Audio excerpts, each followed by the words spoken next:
السلام علیکم ورحمۃ اللہ وبرکاتہ۔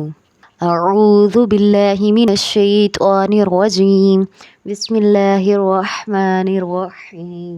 رب اشرح لی صدری ویسر لی امری واحلل عقدۃ من لسانی یفقہوا قولی۔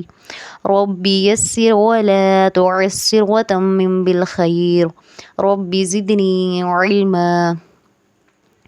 الحمدللہ ثم الحمدللہ۔ آج ہم اپنے نیکسٹ لیکچر کا آغاز کریں گے، جس میں ہم جانیں گے صحابہ اکرام سنت رسول صلی اللہ علیہ وآلہ وسلم کی اتباع کرنے میں جلدی کیسے کرتے تھے۔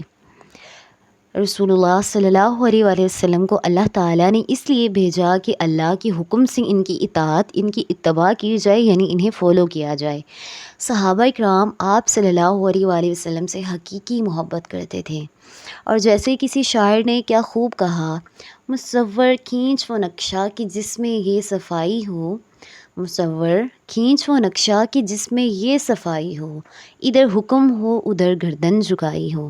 اتباع محمد صلی اللہ علیہ وآلہ وسلم کے حوالے سے تاریخی اسلامی کا ایک اہم واقعہ آپ کے سامنے رکھنا چاہتی ہوں۔ سیدہ براء رضی اللہ عنہا سے روایت ہے کہ جب نبی صلی اللہ علیہ وآلہ وسلم مدینہ تشریف لائے تو 16-17 ماہ تک بیت المقدس کی طرف رخ کر کے نمازیں ادا کرتے رہے۔ پھر اس کے بعد تحویل قبلہ کا حکم نازل ہوا۔ یقیناً ہم آپ کا بار بار آسمان کی طرف چہرہ کرنا دیکھ رہے ہیں۔ اللہ سبحانہ تعالیٰ کیا فرما رہے ہیں؟ یقیناً ہم آپ کا بار بار آسمان کی طرف چہرہ کرنا دیکھ رہے ہیں، تو جس قبلے کو آپ پسند کرتے ہیں ہم آپ کا چہرہ اس قبلے کی طرف پھیر دیں گے۔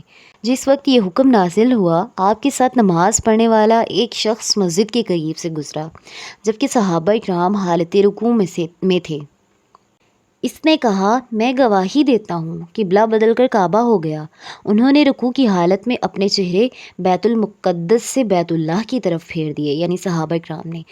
یہ واقعہ سنت رسول صلی اللہ علیہ وآلہ وسلم کی اتباع کرنے میں صحابہ اکرام کی حرص اور ان کی پختگی کو ظاہر کرتا ہے کہ جب انہیں پتہ چلا کہ رسول اللہ نے بیت اللہ کی طرف رخ کر لیا تو تمام صحابہ نے بیت اللہ کی طرف رخ کر لیا۔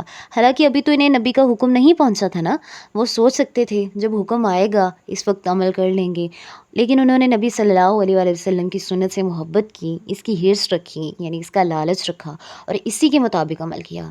اللہ تعالیٰ ہمیں بھی عمل کرنے کی توفیق عطا فرمائے، آمین ثم آمین۔ سبحانک اللہم وبحمدک، نشہد ان لا الہ الا انت، نستغفرک ونتوب الیک۔